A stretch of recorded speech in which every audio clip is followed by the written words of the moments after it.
Hello everyone, welcome back to my channel Papiya Priyans blog. Good morning, কেমন আছেন আপনারা সবাই? আশা করব সবাই খুব ভালো আছেন, সুস্থ আছেন।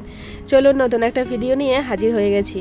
আর কালকে কথা দিয়েছিলাম যে আজকের পরের থেকে প্রত্যেক দিনই ভিডিও আসবে, তো দেখুন সেই কথা রাখতে পেরেছি। কালকে ভিডিও পোস্ট করেছি, তারপর আজকে আবার আমি কিন্তু চ্যানেলে ভিডিও পোস্ট করলাম। এর পরের থেকে প্রত্যেক দিনই আগের মতো ভিডিও আসবে আর শর্টসও আপলোড হবে। আর শর্টসগুলো ফলো করবেন, কিন্তু এরপরে থেকে অনেক ভালো ভালো শর্টস কিন্তু আমি আপলোড করব।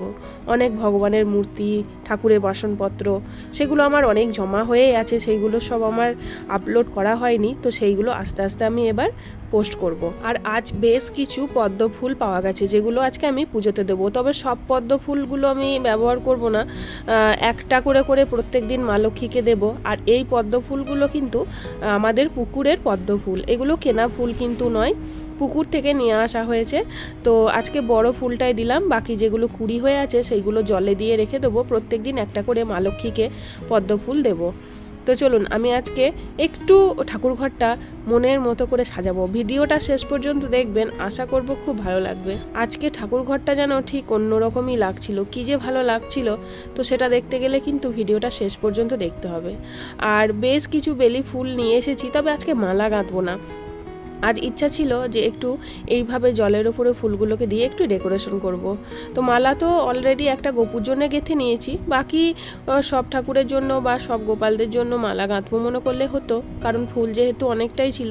কিন্তু আজকে ইচ্ছা ছিল যে একটু ফুলগুলোকে জলের মধ্যে দিয়ে একটু সাজানোর, তো সেই জন্য একটু জলের মধ্যে দিয়ে কিন্তু ফুলগুলোকে সাজিয়ে নিয়েছি। বাকি ঠাকুর ঘরটা শেষ পর্যন্ত যে কি সুন্দর লাগবে, তো সেটা দেখার জন্য ভিডিওটা স্কিপ করবেন না, পুরো ভিডিওটাই দেখবেন। চলুন এবার আমি পুজোটা করে নিই। আর কালকে থেকে বেশ কিছু কমেন্ট আছে, সেইগুলো পড়া শুরু করব। আজকের ভিডিওতে আর কমেন্টগুলো পড়ছি না, তবে কালকের ভিডিও থেকে একটু একটু করে আবার কমেন্টগুলো পড়া শুরু করব। আপনারা আবার নতুন করে কমেন্ট করবেন, আপনাদের কমেন্টগুলো আমি আমার ভিডিওতে কিন্তু সব তুলে ধরবো।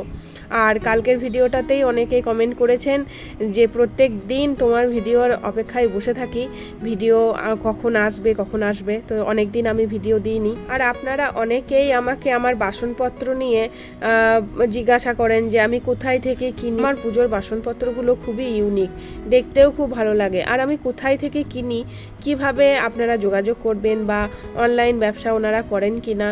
তো দেখুন, আমি আগেও বলেছি অনেকবারই, তো আমি আবারও বলে দিচ্ছি, আমি যে পুজোর বাসনপত্র কিনি আমি আমার লোকাল মার্কেট থেকেই কিনি। তবে হ্যাঁ, যে আপনারা বলেন না যে একটু ইউনিক, তো হ্যাঁ, সব জিনিস তো আর ওইভাবে কিনি না, যেগুলো একটু আমার অন্য রকম লাগে সেইগুলোই কিন্তু আমি নিই। হয়তো আমি দেখি যে এই জিনিসটা একটু আলাদা লাগছে, তখন সেটা আমার পছন্দ হয়। একই টাইপের জিনিস কিন্তু আমার ভালো লাগে না, সেই জন্য আমি আমার লোকাল মার্কেট থেকেই নিই। এমন নয় যে আমি কোথাও গিয়ে নিয়ে আসি বা কিছু, তা নয়। আপনারাও তো হয়তো কলকাতার ধারে পাশেও অনেকে থাকেন, তো আপনারা তো কলকাতাতেই ভালো ভালো ঠাকুরের জিনিসপত্র পেয়ে যাবেন। আমাদের তো ওখান থেকেই জিনিসপত্র আসে, বা নবদ্বীপ থেকে, এখান থেকেই এনারা নিয়ে আসেন। তো এইভাবেই কিন্তু আমি কিনি। তবে হ্যাঁ, সব জিনিস হয়তো সাঁইথিয়া থেকেও কিনি না, কিছু কিছু জিনিস আমি বোলপুর থেকেও কিনি। বোলপুরে দু একটা ভালো কাঁসা পিতলের দোকান আছে, মানে খুবই ইউনিক জিনিস পাওয়া যায়, এমনকি অনলাইনে যে জিনিসগুলো থাকে সেগুলোও পাওয়া যায়, আর খুবই সুন্দর। তো আমি যখনই যাই তখনই কিন্তু বোলপুর থেকেও কিছু কিছু জিনিস আমি কিন্তু নিয়ে আসি। তবে হ্যাঁ, ওনারা সবাই কিন্তু অফলাইন ব্যবসা করেন, কেউ কিন্তু অনলাইন ব্যবসা কিন্তু করেন না। তো যাই হোক, এইটুকু ইনফরমেশন দেওয়ার ছিল, আমি দিয়ে দিলাম। আর পুজোর বাসনপত্র আরও অনেক কিছু পরের ভিডিওতে দেখতে পারবেন, তো সেই জন্য আমার চ্যানেলটাকে একটু ফলো করে রাখবেন। তো এই ছিল আজকের ভিডিও। কেমন লাগলো আজকের ভিডিওটা অবশ্যই বলবেন। যদি কিছু ভালো লেগে থাকে তাহলে প্লিজ লাইক, কমেন্ট, শেয়ার করতে ভুলবেন না। আর চ্যানেলটিকে অবশ্যই সাবস্ক্রাইব করবেন। চলুন আজকের মতো আসি, আবার দেখা হচ্ছে পরের ভিডিওতে। ততক্ষণের জন্য সবাই সুস্থ থাকবেন, ভালো থাকবেন, টাটা।